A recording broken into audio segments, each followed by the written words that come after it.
Tere! LH Pärsialahe fondi tootlus juulikuus oli pluss 0,5% ja augustis -2%.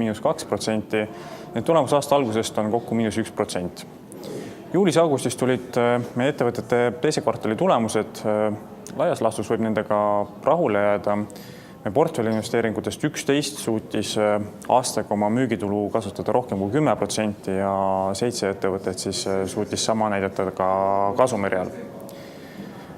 Augustis saime kätte Saudi Araabia välisinvestori litsentsi ehk QFI litsentsi ja meie jaoks see tähendab seda, et investeerimisuniversum, kuhu me saame Saudi Araabias investeerida, laieneb oluliselt. Põhimõtteliselt kõik ettevõtted, mis Saudi börsil kauplevad, on nüüd meie jaoks kättesaadavad ja augustis tegime ka siis esimese investeeringu otse Saudi Araabia börsile, kus me ostsime sealse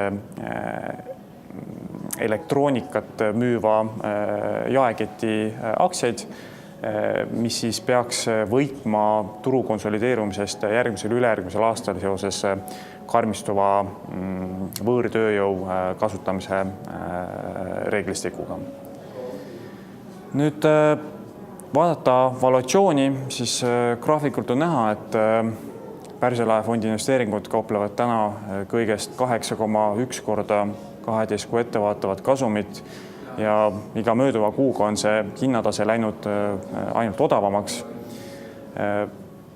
Loodame, et õige pea hakkab see odav hinnatasega investoritele rohkem silma. Selge on see, et riskiisu viimasel ajal on arenevatel turgudel vähendanud just ärevad teated erinevate arenenud turgude valuutade osas, Venezuela, Argentiina, Türgi, tegelikult ka Lõuna-Aafrika, Venemaa, Brasiilia, kus valuutad on siis dollari ja euro vastu tugevalt lühikese ajaga odavnenud. Kuid GCC puhul on hea asi see, et need valuutad on USA dollari vastu fikseeritud ja seetõttu sellist ohtu nendel turgudel ei ole.